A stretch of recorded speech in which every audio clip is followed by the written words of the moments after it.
waza ali mu political stand ali mu ki kasajja kattu kasegirinya kafa bambi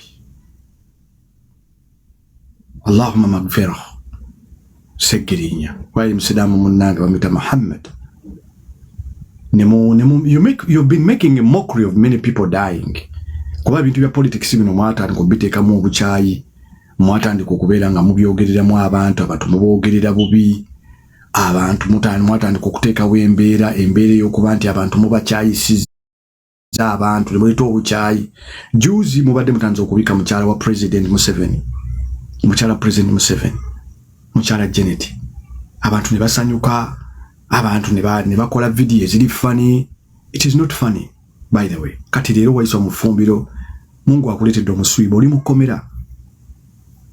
mukomera mukyala wafudde olina peni y'okubeera mukomera olina ne peni naye lwakuba nti mwasiga ensiga enkyamu abantu abali mu kibiina kyammwe celebrating ebintu tragedies z'abantu.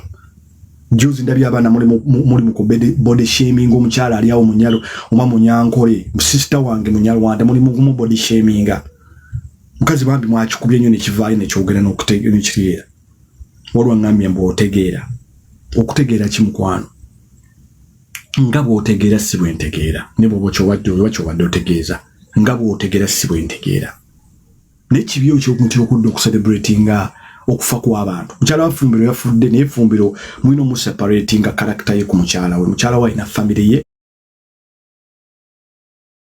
so kyandibadde kya buvunaanyizibwa okuwa family respect ng'efiiriddwa omuntu waabwe. Y'enkola yaffe ey'obuntu. That is the way we do things. Abantu baba bafiiriddwa abantu baabwe tubawa ekitiibwa kyabwe tubawa respect ne kubanga bali in the time of mourning. Sikusa internet ogezaako okusuppressinga abantu to try to suppress. Juzi mwaze ku mukyala wa President Museveni ne mumutyobola ne mutandika okumubika simanyi mwalengedde helicopter simanyi mwalengedde ki simanyi mbaniko okuyita kigozi simbeera ya bugunjufu.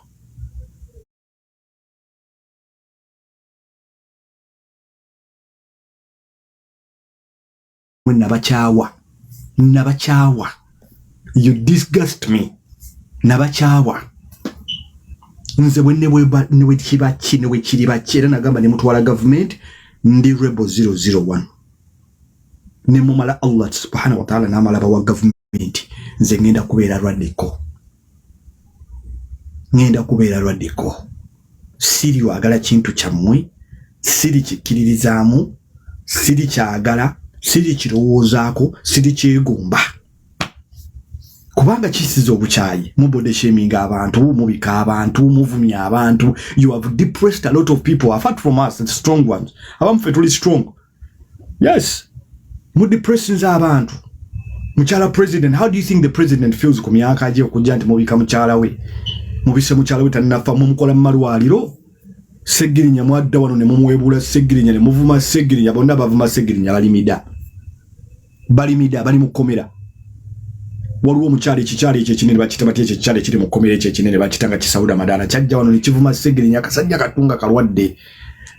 Honorable Muhammad Nsereko najja wano n'agamba bannange Segirinya ali bubi. Segirinya ng'avaamu liita y'amasira olunaku ono kamu blocking wano ba moderator bali kuno buli muntu yenna gwe kanku blocking toliddamu kundaba obulamu bwo bwonna toliddamu kundabako sikola platforms ziriko bantu bawemula netta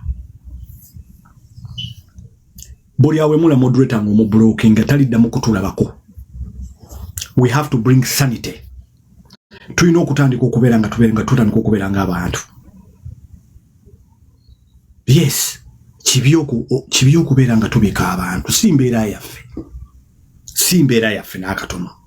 Waiswa Bufumbiro afiddwa mukyala we naye tetuyinza kudda ku mukyala wa Waiswa Bufumbiro olw'okuba alina omwami we apromotinga ebintu bya extremism ne tutandika okukiteekako ekintu kya extremism. Yes, tetusobola nsinza kumwokinga mukyala wa Waiswa Bufumbiro kubanga si bwe nakuzibwa. Batukuzizza tuva mu family tuli bantu batukuza tetuyinza kujja kuno ne mmokinga mukyala wa Waiswa, but Waiswa, this should serve an example for you. Tewali badde toziika na kuziika, bakaddomi tebali badde tebakukkiza na kuziika. Beerayo mukomera. Yes, beerayo mukomera Waiswa. Waiswa Katonda yatuyamba ne bakusiba, bali badde bakusibira naddala. Oli kasajja kabi nnyo Waiswa, kabi nnyo. Oli kasajja kabi nnyo n'ekitalo nnyo, era ntwala okusaasira kwange eri family ya mukyala wo. Wafiiriddwa mukyala wo. You had a very decent woman. Oyina omukyala ali very decent. Maze ku kikyala kiganda kyange ekivandimwe ne mukivuma kiti. Ndaba nnono, naawe toliddamu kutulabako. Naawe toliddamu kundabako obulamu bwo bwonna. Ne bw'oli nsanga ku live nkubulookinze. Naawe nkubulookinze. It is good okubeera nga bannange. Kukubeera nga tubeera n'empisa kati nga mukyala wa Waiswa yafudde. Nete tuyinza kudda ku mukyala wa Waiswa. Family ye ne tugityobuula. Olw'okuba nti waliwo abantu abali mu kibiina kya mwami we nedda. Family eno tulina okuwa respect. Tulina okubeera nti tulina okugiwa respect emoni ng'omuntu waayo. Tetuyinza kukisanyukiramu. Tetusobola kukisanyukiramu. Tetusobola kukisanyukiramu. Si mbeera yaffe ya buntu. Si mbeera yaffe ya buntu. Nedda. Nze oba oli mukwano gwange ng'owagira extremism. Tosobola kubeera mukwano gwange. Bakwano bange bantu bannyo bembulookinze mu bulamu bwange. I sidelined them because I don't believe in extremism. What did she do in the first place? No need to be happy about. Tewali kye tuyinza kusanyukiramu kya mukyala wa Bufumbiro kufa kya Edith. Edith kitalo nnyo ne family tugisaasira. Ne bakoddomi ba Waiswa tebakkiriza Waiswa kuva mu kkomera kujja kuziika. Waiswa yavunda ayina empisa envundu. Muze ku mukazi wa president mumubika. Muze ku mukyala wa president Janet. Fenna kwama muntu anazaliwa muntu atakufa. Kila muntu yote. Abantu fenna tujja kufa. Fenna tujja kufa. Simbeera yaffe okusanyukira abantu ntoloko bafiiriddwa. Fenna tujja kufa ate lw'oyagaliza muka kitaawo luyinza okusooka nnyoko. Lw'oyagaliza muka kitaawo luyinza okusooka nnyoko. Yes, simbeera yaffe kudda okusanyukira abantu mbomuntu yafudde tumusanyukira. Nedda tugamba inna lillahi wa inna ilayhi raji'un. Indeed we came from God and indeed we shall turn to God. Indeed we shall return to God.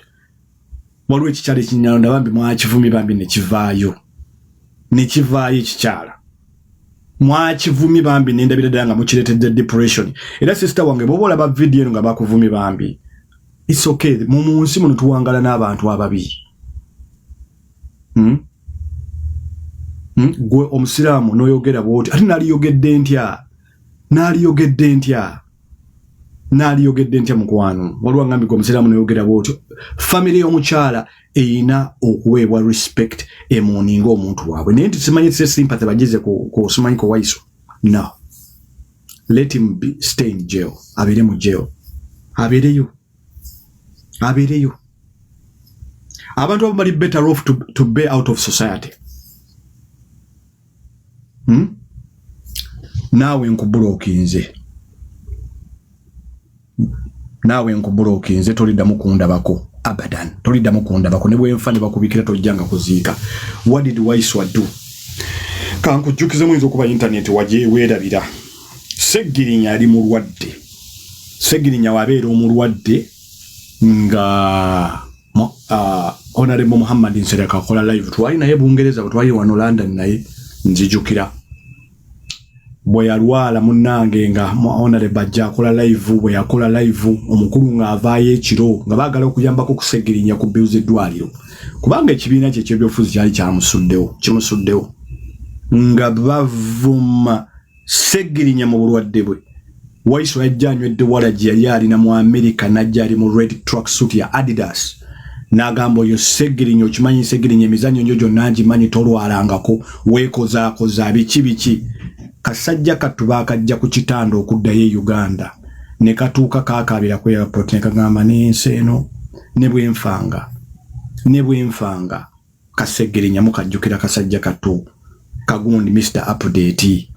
Waiswa bavuddaawo babadde bajja bakinga account njimanyi gwe nina okubulookinga neerabira dda okubulookinga nerabira duku blocking abanne wo commenting pork eaters how are you nedda gwe nawe jozi nawe nkublokinze nawe nkublokinze nkumute olwa account zemmanyi nze by the way bobo ogera extremism yo olwa dembo kutwala for you sina je nkutwala we are going to different destinations the destination yange ya mukwano si destination yange siya mpalana na kutyobola kitibwa by'abantu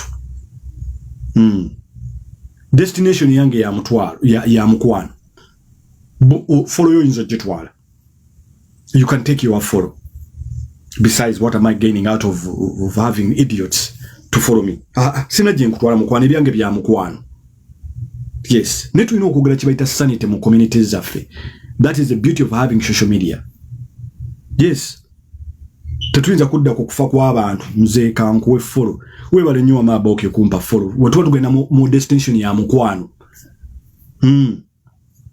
destination tuba tugenda mu Bella thank you so much for that destination tuba tugenda ya mukwano nebo bango oli muntu wampalana nze follow yo gitwale bobo oli muntu atiyobola abantu follow yo gitwale bobo oli muntu avoola abantu abika abantu nga bakyali bana mu follow yo gitwale tulisisinkana mu maaso ga Allah subhanahu wa ta'ala tulisisinkane wa Katonda tulisisinkane eyo follow yo gitwale yeah olulu olina okutuuka no drawing a line you draw the line in the sun nogamba you know what bano babeere eno bano babeere eno bano babeere eyo naffe tubeere eno bintu by'okubika abantu si bintu birungi family ya Edith mukyala wa Waiswa Bufumbiro mwatomera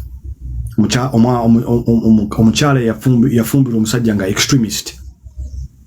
extremist musajja buli ekivunvaamu butwa aspewinga butwa kati Allah laba bamuletedde omuswiba oli mukomera mukyala abadde maludde nga bambi mulwadde wa kansa nekitalo nnyo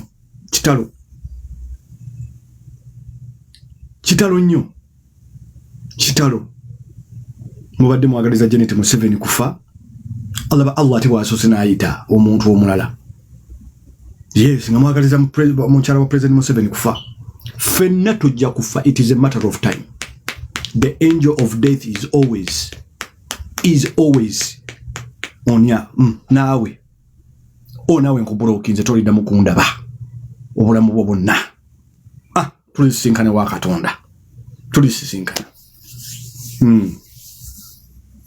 ebintu bya Katonda byewuunyisa Juli kituufu ebintu bya Katonda byewuunyisa kyobala abaganda balina olugero olugamba nti lwoyagaliza muka kitaawo lusooka nnyoko lwoyagaliza muka kitaawo tomanyi lunaku lwolwo lugenda kutuuka tosobola kulumanya you can never know tosobola kumanya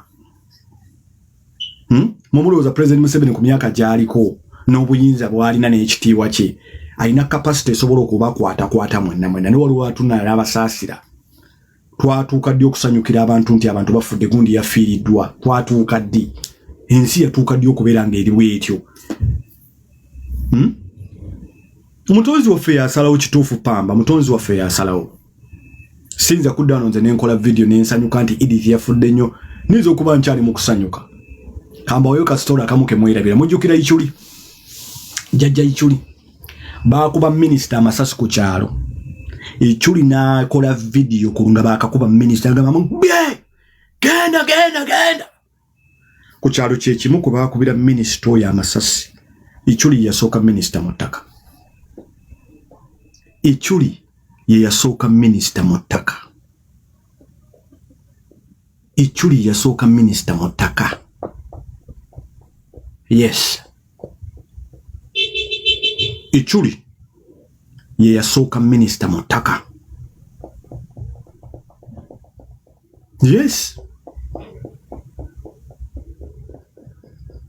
baakuba minisita masasi Ichuli minisita oyo yali abeera Kyanja minisita oyo nga ne Ichuli abeera Kyanja Isima yakola video nagirabanga mukambwe yali mukambwe nnyo nengamba guy mumuyita chairman Erusa abeera Sweden ze muyita Tarik ne mugamba Tarik Isima bwabwangala emyezi 6 mu maaso it will be a miracle. The next morning Isima was dead. inasooka minister mutaka minister bamuziika 2 days after Isma bamuziika. Can you imagine that? Obuyinza bwa Katonda. Isma janakola bino gamba bamubye genda bamubye. Naba video nyenkwata ku mutwe n'engamba ya Rabbi. N'engamba Tariq Isma waweze emyezi 6. It will be a miracle. It will be a miracle. Sometimes you know could drawing that sand line in the sand. No gamba nti abempala nababeereri nange mbeereri. Yes. Zibwe nkola live no wemula. Nino kubrokinga. Nze bwokola live no wemula. Nino kubrokinga kubanga society ngana bawemula. Siwe si chikula change. Those are values that I don't believe in. I don't believe in the values of ezokutyobola abantu. No, I don't believe in those values because I disagree with you. Nino kuvuma no kutyobola ekitiibwa kyo n'okubika abantu nga tebannafa. Siri chikola abadan. Siri sanyukira kufa kwa muntu. Tolaba nti Netanyahu ensi yonna temwagala. Tolaba nti Netanyahu ensi yonna temwagala. Nesinza kufanyukira Netanyahu yakatta abaana abatomya 6,000. Minister wa Israeli, Prime Minister wa Israeli agenda ne mu buliri nayebaka omwoyo gwe ne gugende wa Katonda ne gumana ne gudda ne kumacha. Prime Minister wa Israeli yakatta abaana 6,000. Nene bwafa sinza kusanyuka kubanga manyi it is just a matter of time.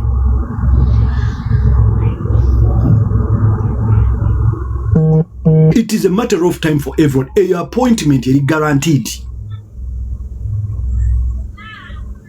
A appointment is guaranteed. Buli muntu ali wano olina okuddayo wa Katonda wonge kubolirire mu lyakufa. Fenna bali wana bali ku live eno okuddewo omutonzi waffe. Inna lillahi wa inna ilayhi raji'un. To God from Allah you came from, to Allah you shall return. Appointment guarantee no. Appointment guarantee no. It is a guaranteed appointment. Etaliko kubusa.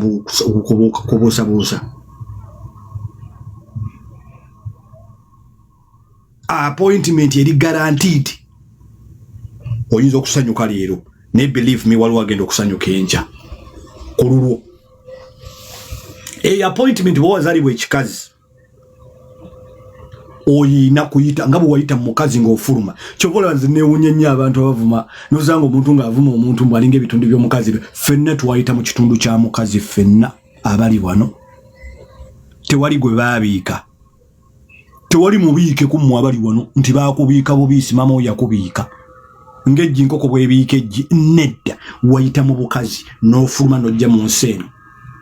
Wayingirira mu bukazi wafulumira mu bukazi era ogenda mu ntaanaayo. Oyina kapolotiko newankubadde togulanga ttaka ku nsi. Buli muntu Katonda yamuwa kapolotike kali 5 ku 6. 5 ku 6. Buli muntu alina fuuti 5 ku 6 ku nsi. Katonda yazikuwanga zaabwere nga tozigulanga. So osanyukira bweriri. Buli muntu alina kapolotike ne bwoba olina yiika 10 ez'ettaka 100 acres wallahi bajjako 5 ku 6 zezizo. Yiika ne basalawo ne bagamba mufuya lesse bino ne babigabana n'ababirwanira abali awo babirwanira nabo kenyine ne babirekawo naffe bennyine babirwanira naffe tujja birekawo n'abaana bava bajja birwanira bajja kubirekawo ffenna tujja kubirekawo ffenna. Ate be bookya wallahi ne bakuwocha evulu barikasuka mu nyanja. Mungu addamu n'ali kuŋŋaanya. Addamu nakuŋŋaanya. Ekyenyanja lewe kikumira ne kikulyalya era Mungu addamu nakuŋŋaanya. Olaba yakujja mu kisaayi. Wava mu mazzi g'omusajja. N'oyingira mu nabaana ya maamawo. Mungu n'akwata ekisaayi. Omanyi omukazi wajjamu olubuto nga lukyali luto bwale luvaamu. Kiba kisaayi ffenna kye tuvaamu. Olaba yakujja mu kisaayi n'akufuula omuntu. Ogamba otatasobola kujja mu vvu n'akuzaayo n'agamba omwoyo gwo guugumu. Ekyo kyo kiri guaranteed. So ebintu by'okubikaabika abantu si birungi. As a matter of fact, government yalibadde eteekawo etteeka omuntu okubika omuntu yandibadde nga it is a criminal offense. Kubanga okuriyetinga anxiety mu family z'abantu abo. Abantu bafuna anxiety mu bintu by'okuzanya. Kati waliwo kino ekikazi kye mwavumye bambi ekikyala kye mwavumye. Mwavumye omukazi n'atuuka n'avaayo mu video n'akola video. Lwaki? Abantu abamu tebalina they don't really have that in them. For them, how are you doing? Abantu abamu they don't really have that. They don't have that. They don't have the back to sustain abuse ya internet. Mu internet yinzo omuntu omu gatajimanyi yinzo bakubana n'otukanga buli muntu olaba buli muntu akuvuma bakudepressions. You know what I mean? Kama kila muntu anazaliwa muntu atakufa. It is a guaranteed appointment. Eyo guaranteed appointment. Appointment katonda yagitukuweka. Olaba na appointment y'okuzaala. Edwalio liwa due date negamba ati she might give birth maybe last week of November. Nete tebasobola kubeera exact. Hiyo ni lazima. Hiyo ni lazima. Muntu anazaliwa, muntu atakufa. No ifs, no buts about it. It is the question is, do you know when your appointment is? Social media is for the thick skins, absolutely. But social media again is what choosing. Me, I choose not to side with extremism. You come, you're an extremist, you abuse people, I block you straight away. Straight away. I block, I ban, I delete. I don't need you. We don't have the same values. We don't have the same values. We don't have, simply because we social media doesn't mean we have to belong in the same settings. Doesn't mean we have to belong on the same platforms. I can't even give platform to extremism. No, because I'm not an extremist. I am not. I am a kind, loving human being. Yes, that's who I am. Nze ebintu byange bya love. Kuddaawo nenjagala abantu benina okwagala. Nsobola okuvaako, yes, kituufu. But I made a decision and I drew the line in the sand and I said, I don't side with certain people. It is end of story. Tuja kusinkana wa Allah subhanahu wa ta'ala jitwafu. Yes? I might look on the door. Tell her to go away. I cannot play. Yeah. It is as simple as that. Kila muntu anazaliwa, muntu anakufa. Tulina okubeera abantu abalina decorum, tulina okubeera abantu abakakkamu, abantu abatabikaabika abantu, kubanga ojja kubika omuntu. Kati Waiswa Bufumbiro awulira atya? Waiswa Bufumbiro awulira atya? Ofiiriddwa mukyala wabadde yalola kansa, olina abantu babadde babikaabika abantu abakulembera abantu bano mu kibiina tebabagambako ekibiina kyabwe, their cult tebabagambako, ne bajja ne batyoboola abantu, ne bagamba simanyi balina akagambo ke bakoze. Who? Ne bajja ne bagamba abantu mbu simanyi kigozi, simanyi kigozi this, simanyi kigozi that. Can you just imagine you're in jail, your wife had just passed on. Temugamba ku bantu abakulembeze babo, nemugamba, no guys, as much as we need this and this and that, it is not good, this is not a good behavior. Abakulembeze bo bati obakola, muvaayo and you make a public and you distance yourself from this extremism. Abakulembeze bo bati obakola. Two wrongs don't make it right. Nemugamba, no, fenga abakulembeze b'ekibiina kino, we do not side with extremism. Ya Isaac Amuro nkubulookinze obulamu bwo bwonna paka kukufa, tusisinkane wa Allah. Tulisisinkane wa Allah nkubulookinze kinakugambye nti nze account erina entondo. Kyova bane tools bazitukola ban, block, delete. Olinda bireyo nga bandi codinze. Nowe mula video yange ngogisanze eyo zisizira abantu beze bali codinze. Mukutte mukyala wa vice president. Mukutte mukyala wa president. Mumubise mukyala atayinza okuba yawumuddemu, mumukozeko propaganda. But I'm telling you something. Yeah. Nze ekintu ekyanjawula ne Isma ekyuli kuvuma mwana wa Lumbuye nga afudde. mwana wa Lumbuye yafa Isima n'akola video nga evuma omwana wa Lumbuye yafiira wa mu ambulance. By then nalindi wa people power. Isima ate twali tukolagana ne Isima ekyoli Mungu Allahumma maghfirah. Mungu amsasire Isima. Wallahi I drew the line in the sun nengamba. Isima sigenda kuddamu kukolagana naawe.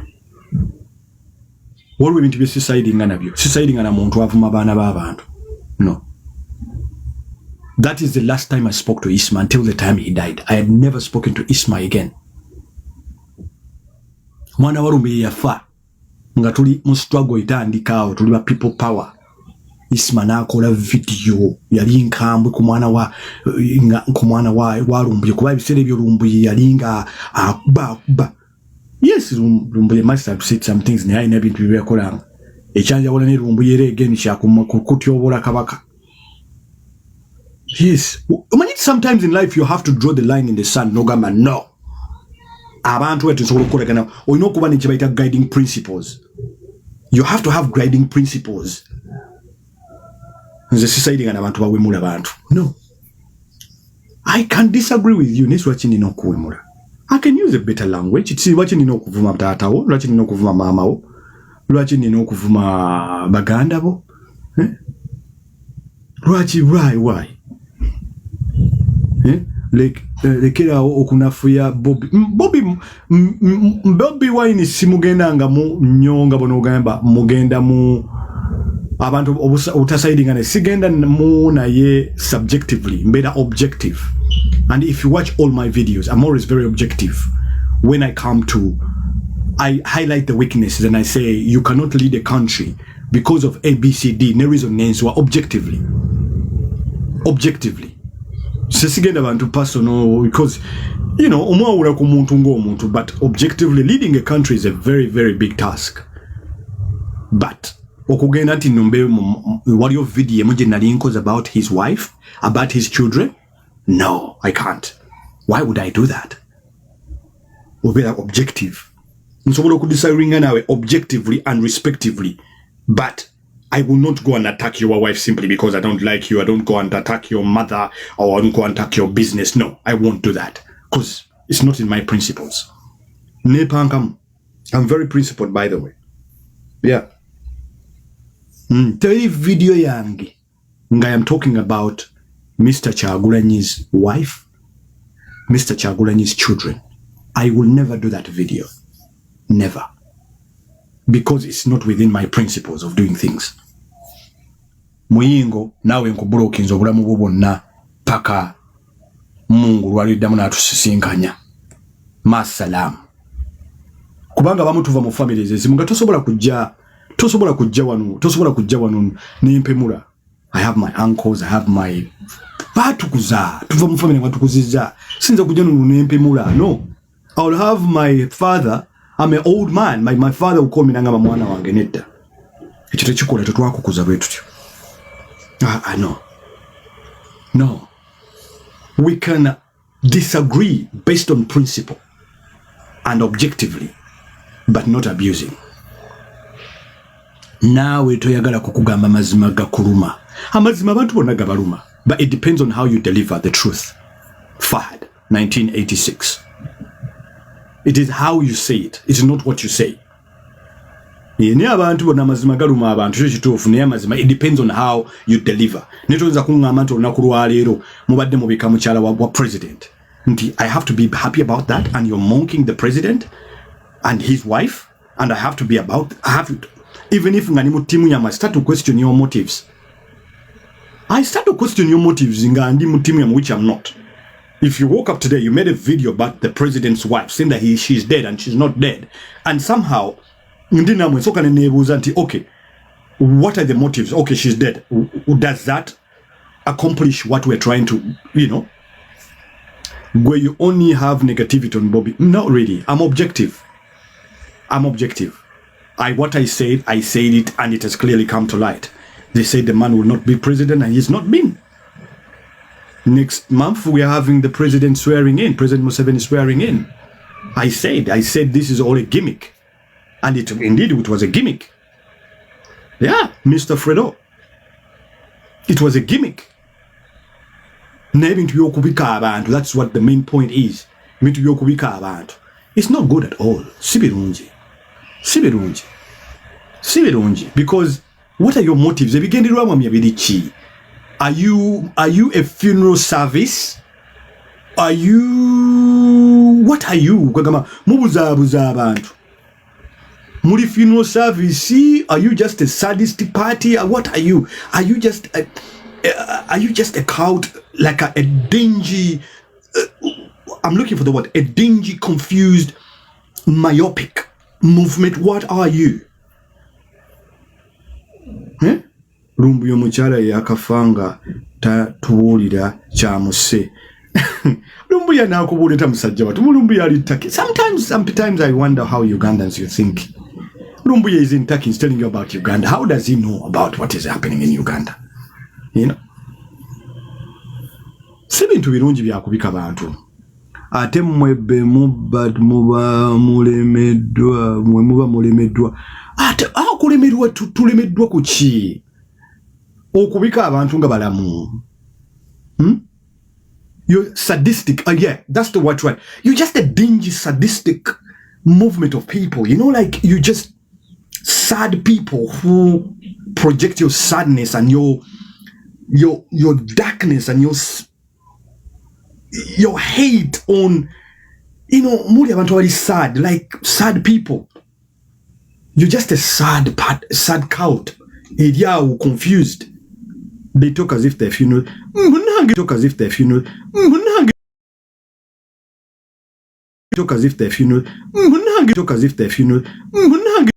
Exactly what your motives are. What are the objectives of? Yeah.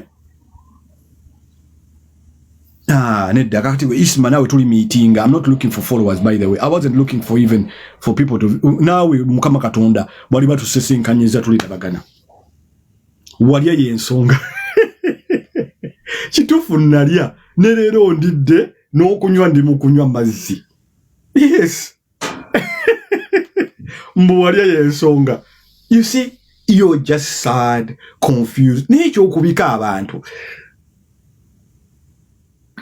Does it give you your achievements? Kitukiriza ebigendererwa byammwe ekyokubika abantu abalamu. Does it really get you to your objectives? Does it really get you to your objective?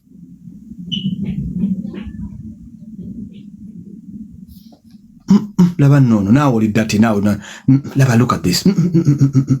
Neda. That's what I'm saying.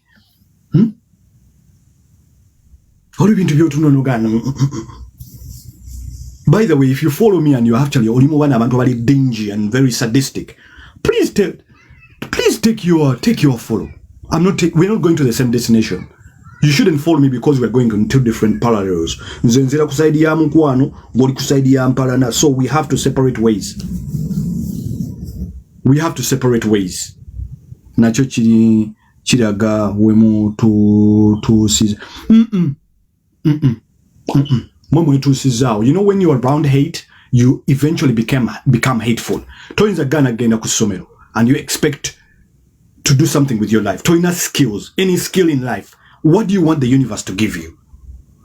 What are you asking the world to give you? You have refused to go to school. You have refused to get a skill. You can't do nothing with your life. And somehow it is someone's problem because you don't have what you want to have. What are you doing to get what you want to get? What do you want people to do for you? You have refused to go to school. You have no skill. What do you want? You have 15 children with 15 different women. What do you want? And somehow it's someone's problem. And somehow it is okay for you to, because of Inaka Simu, to send him President Yafude, and that gets you what you are looking for. Does that get you what you're looking for? Or what your objective is? It is not our problem that you don't have what you have in life. It is not our problem that you are sad. It is not. And it will never be our problem. It it is never going to be a problem simply because you don't have what you have. But it's very bad for you to project your hate on other people. That is where people like me come in. Because I saw this woman's video, and you are body shaming someone simply because why? Why are you body shaming? And you're using that, you're using that narrative to justify what?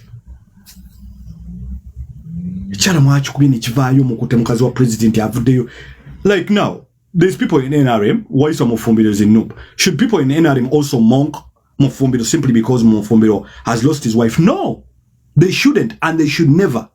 You should never mock someone simply because you're on two different sides. You should never ever mock someone simply because you're on two different sides. I can't come here, as much as I despise Bufumbiro, I don't like Bufumbiro, but I cannot come here and make a video and say music into Bufumbiro. She has a family, and that family needs to be respected. They have just lost their daughter. Bufumbiro has just lost his wife. Does that make him a good person? No, it doesn't. It doesn't make him a good person. He's just a sadistic, dingy, dark-minded person. Bro.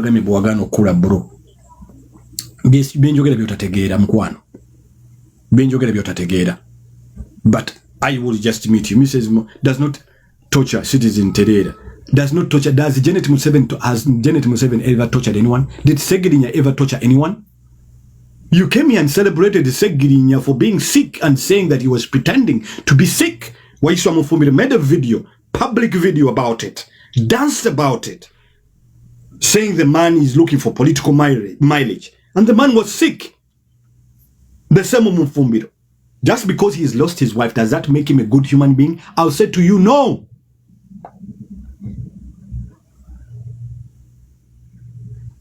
I'll say to you, no. But does that mean we have to celebrate the death? No, we don't.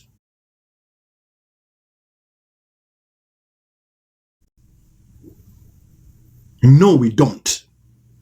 We can never ever celebrate someone's loss simply because they are bad people. Never. Echobubi n'ekyokufirwa tukyawula mubi okufirwa afiiriddwa. Being respectful in that moment. Be respectful in that moment. I can't come here and say, Bufumbiro, what do you say? No firwa mukyala wo. No, no. It is sad, especially to the family of Muchala Edith, Omugenzi Edith. It is very sad. Chiba Chibi. May her soul rest in peace. Thank you so much, Victoria. Can you just imagine Ngagwe President Museveni? You have Muchala wa akuliride, Muchala wa akuze bantu bakulu. Abantu abakulu abamu bali attached nnyo ku ba partners baabwe. And the good president, you have all the authority. The man has the power, the authority. Just because of that, ayinza okusala onagamba social media anjibaniza. What would you do? What would you do? What would you do? You're not going to do anything. Asobola okera kumacha nagamba social media, I have closed it down. What are you going to do? Somebody saying, trust me, when Museveni dies, you will celebrate. Thank you very much, CJ, for that comment. But trust me, Katonda comment you can even die before that man. I guarantee you can be knocked down by a car right now. Ngokutte simu yo. Sawa zino baba ndokoze comment yenu. Allah yinzo kukuba omuswi bangoli n'omwana we motoka ne kuba ne kutulaka amagulu. Wali no for dead. They are celebrating a death ya Museveni. Sooner or later, kila muntu anazaliwa, muntu atakufa. Nsobola okuyita wano leero CJ. Nenkubuuza person what Museveni has done to you.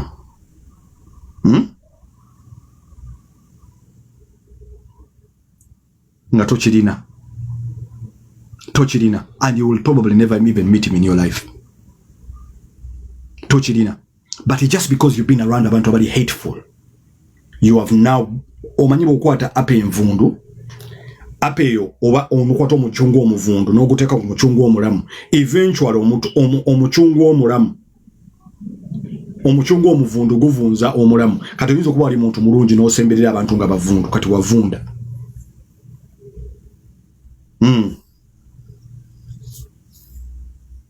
kati boto bwoli I guarantee oyinza okuba talina kiyakola nga tojja ku meeting anyway ne ate oyinza okuba otambula wali oba n'ogenda ku toilet y'okupama Katonda n'akuttira ku Baitul Haram n'ofiira ku toilet yo nga toyina ky'obadde.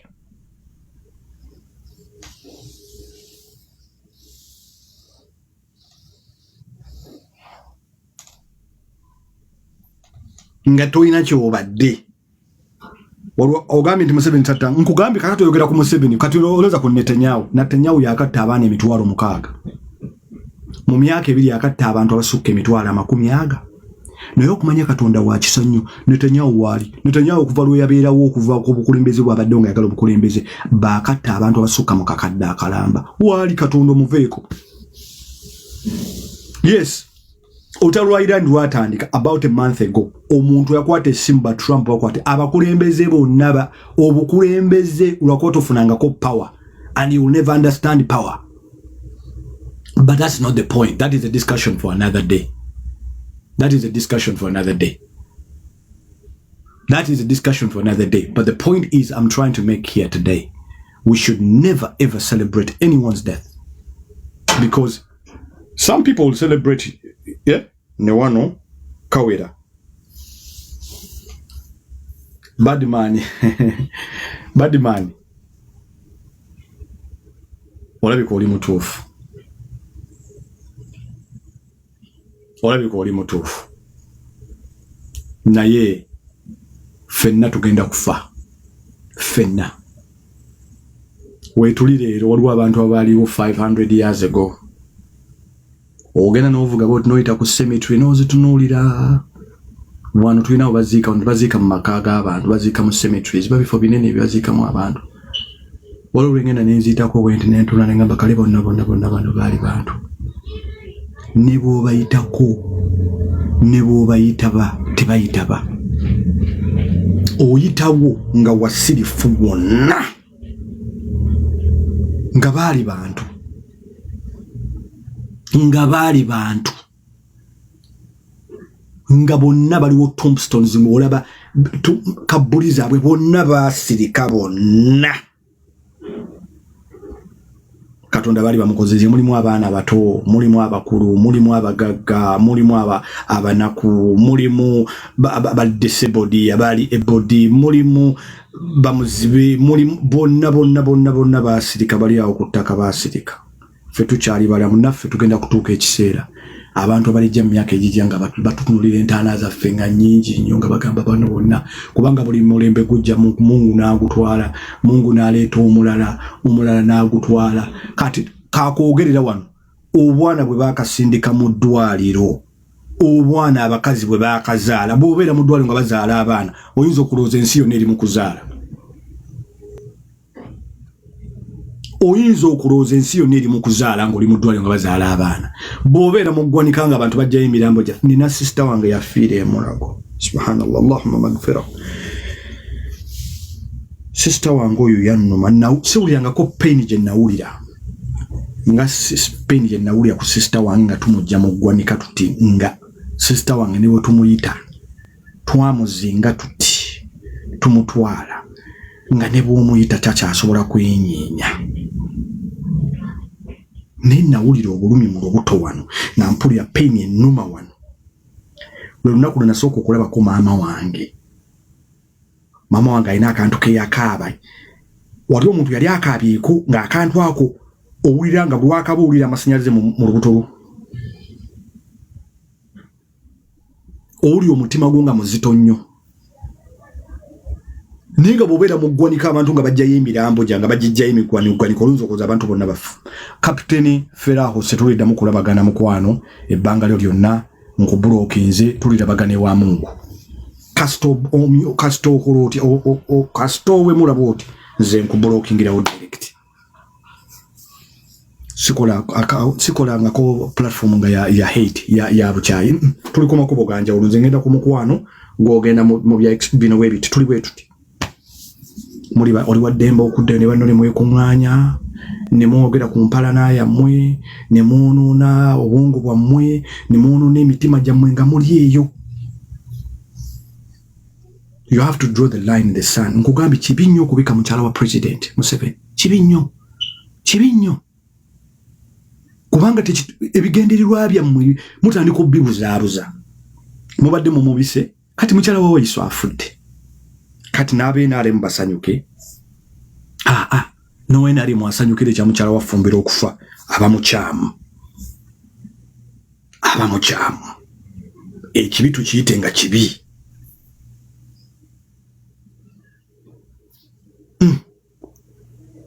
Naawe nkubulookinze obulamu bwo bwonna tetuliddamu kulabagana.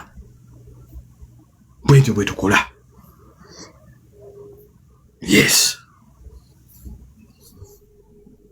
Tulina okubeera abantu, tulina okubamu akantu k'obuntu. Abantu abakulembera ekibiina kino oba abantu bano, whatever you call it, oba kiki oba party oba biki, I don't know what it is. Mulina okukola omulimu gw'amaanyi nnyo okurebrandinga ekintu kyammwe kino. Mulina okukola PR nga y'amaanyi nnyo okurebrandinga ekintu kino. Temulifuna abantu bategeera bayinza kutambula nammwe. Temujja kubafuna bategeera. Mujja kubeera n'ebintu ntu byammwe. Yes.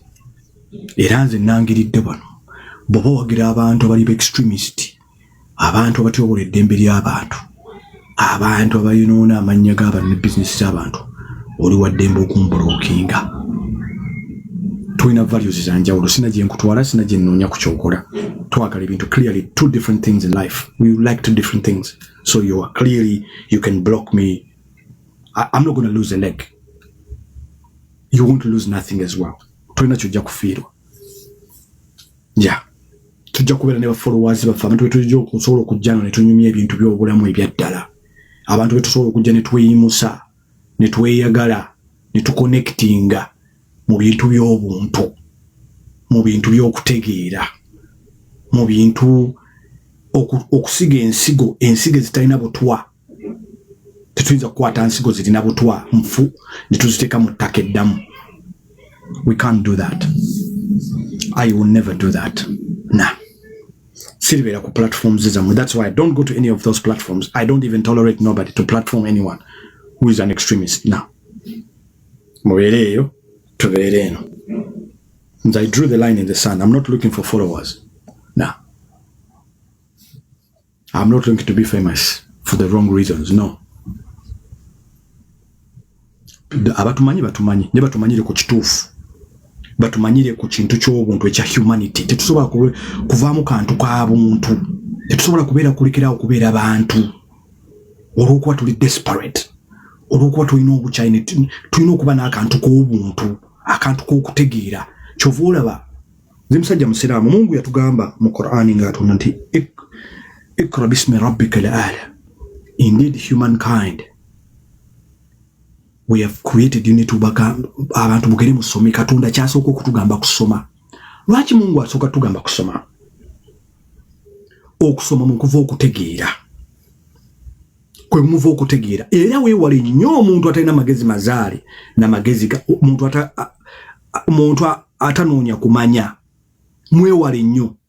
Mu Bible, mu Hosea chapter 5 verse 6, mu Bible, Katonda abagamba nti, indeed my people shall perish because of lack of knowledge and wisdom.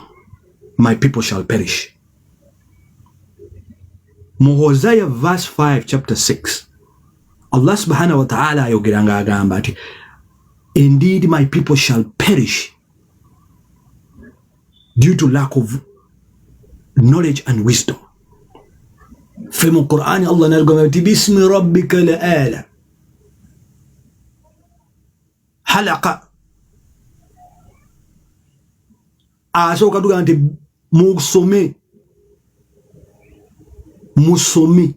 Omuntu atayina wisdom na knowledge, atalabikirwanga, oyina okumwewala, tategeera. Naawe era ajja kufula okubanga totegeera. That is why abantu bafaayo nnyo batunda ebintu byabwe. Batwala abaana baabwe. The purpose of education is to change the perception ze batuzaliwa ne notions ezimu. Okusoma okutuufu kwe kuliwa nti abaana baffe ne babeera ewaka, omwana omugamba tebawemula ba neighbor. weise bulungi kwata abantu bulungi okusoma kwe kulu omwana nasoma eddini amagezi agasoka gali mu kutya Katonda. What are the guiding principles ez'amadini gonna oba oli mulokole oba oli musiraamu oba oli ki? The guiding principles is treat people with respect and kindness, especially starting with your neighbors. Why? Lwaki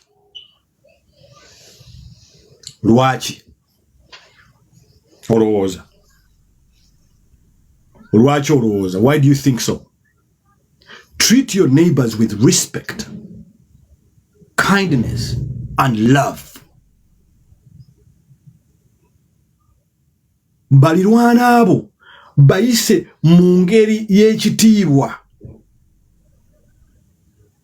n'okwagala n'ekisa. Why? Mwewale nnyo abantu abatalina knowledge and wisdom. Ebintu bibiri. Knowledge ne wisdom byawuka. Knowledge is weak acquired. Wisdom batuzaala naye amagezi amazaale. Omuntu ayinza okuba teyagenda ku ssomero. Knowledge was invented by who? Do you know who invented it? Omuntu atalina amagezi mazaale mwewalenga ng'omuntu omulaba ebintu byayogera ali awo nawe ojja kutandika okubeera nga when you walk around with the 9 idiots you're the 10th idiot. Bw'otambula n'abasiru 9 ofuuka omusiru ow'e10 kubanga omuyembe omulamu bw'oguteeka mu kutiya, omuyembe omufugumu bw'oguteeka mu kutiya y'emiyembe emiramu mu kutiya gyonna gy'onooneka.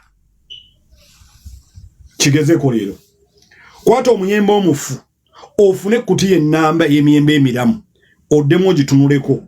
After some time oyinza okuba n'omwana w'omukuzizza bulungi nnyo, mwana w'omuntu mulungi nnyo, naye ng'ekitundu kyalimu kirimu abaana ab'empisa embi nga bangi. Ne waba ku bantu badde ng'abaana b'empisa ennungi bangi nnyo bali mu kitundu ne bayingiramu omwana ow'empisa embi. Abaana abo bano ababadde abangi nga balina omwana w'empisa embi nga bayingiddemu bonna bafuna empisa embi ezo. Bonna empisa embi bazifuna. Bonna bazifuna. That is why twakulanga nga bakadde baffe tugamba tetwagala mutambulire mu bigurupu. Nze sasooka kitegera nga manyi jjajja wange lwaki abangana mikwano gyange, lwaki angana abantu abakulu baba balabira wala. Lwaki mu kigurupu muno ojja kuyigiramu okunywa sigala, ojja kuyigiramu okunywa enjaga, okunywa omwenge, ebintu by'okwagala abakazi twabigira mu magurupu. Obeera n'abantu bakwana ekiwala nagamba naawe ekiwala tokirabye naawe akabina naawe kigezeeko olugira ng'otandiikiriza. Teri kintu kisinze tumalako basajja baddugavu kuba kisinga kuleeta bwavu nga bwenzi. Tekiriyo. Teri kintu kirya ssente zaffe basajja nga bwenzi. Kubanga ekintu kyonna kyonna omuze baguyiga buyizi. Kati ne guno omuze ogw'okutyobola abantu. Abantu abasinga bajuyize buyizi. Bino by'okuddawo kubika abantu. Lwaki? Because be bantu abalungi abayingiramu abantu ababi ne bafuuka abantu ababi. Twatandika ddyo okubika abantu nti oli awo nti kikuteekako essanyu okugamba nti walabye post n'ogisharinga nti mukyala wa President Museveni yafudde. Kituukiriza bigendererwa byo biki? What do you achieve after doing that? What do you gain? Kikyofuna? Osigala oli otya mu mbeera ye ng'oli muntu. That is why n'amaka agamu tosobola gawasaamu gwe ali kuno. Watosobola kufumbirwayo, muyinza okwefumbirwa banaku abantu abali awo amayopiki abali awo, mujja kwewasaamu muzaale ebyana nga biri awo. Naye amaka agamu tosobola gawasaamu lwa mbeera zo, oba lwa mbeera zaffe nga tosobola. Baba tunula bati bagana edda. Abaana baffe tubalondera abasajja, tubalondera abaami, tubalondera abakyala. Yes. Lwaki? Why do you think so? Olowooza lwaki? Olwo family wotwa ne bagana edda. Abaana abaffe abaami tubalondera. Tubagala kunoona musaayi. Tubagala nti President Museveni ozaawo walabika posti simanyi Janet Museveni ya okay yes. Mwavaawo Kabaka ne mumubika. What did you achieve? Kabaka is alive. Mwajja kuna abantu abamu ne babika Kabaka wa Buganda. Kabaka is alive. Bamukute bamwambye ali wano bamukute government ya Namibia ne mugobe Namibia kubanga bala bange ebintu byetukola embeera gye mwateekawo ne bagoba Kabaka in Namibia. These idiots came on internet ne balika Kabaka mbu afudde. Just try to incite the people. Kabaka naye asobola okufa. Queen yafa wano ensi nesigala ng'egenda mu maaso. Nabo bantu sooner or later ate si bakulu bokka be bafa n'abato bafa. Abakyala waliwo abasajja abazadde abaana baabwe leero kitalo nnyo nga leero omwana wa mufulumi bwe tumwana magamba mama w'abaana nti ye tulina amawulire agatali ga ssanyu nti ye omwana munnange gw'ozadde Mungu amuyisa amututte. Omukyala omanyika stress kaafuna ne ka depression kaafuna nga bamugambye omwana gwe yakazaala afudde nga bebe talina kye yali akoze ku nsi talina yadde omusango nga badde yakafuluma fayiro Allah n'agiggalawo bw'ati. Allah naggalawo fayiro ye naggalawo fayiro ya bebi. Omukyala n'afuluma ekiwundu kimuluma omwana we afudde.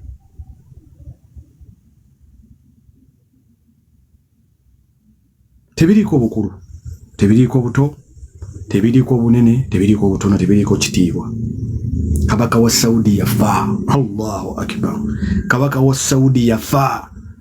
Ono yakafa nga tebannateekako ono. Kabaka wa Saudi yafa ku kitiibwa kye. Yayingiranga Saudi. Kabaka wa Saudi bannange omusajja nga alina ekitiibwa nga baggala ensi yonna. Ne Katonda yakola okufa ne bakwata omusajja ne bamuzingazinga mu masuuka 3 ne bamutwala mu musenyu lwe yafa. Motoka ne zivaayo ne grave tebagimakinga. Ngamba kuba Kabaka wa Saudi yali wa maanyi ono yafa nga tebannateekako ono bin Sulemani aliko. Yes, ensi eno tubeere bakkakkamu.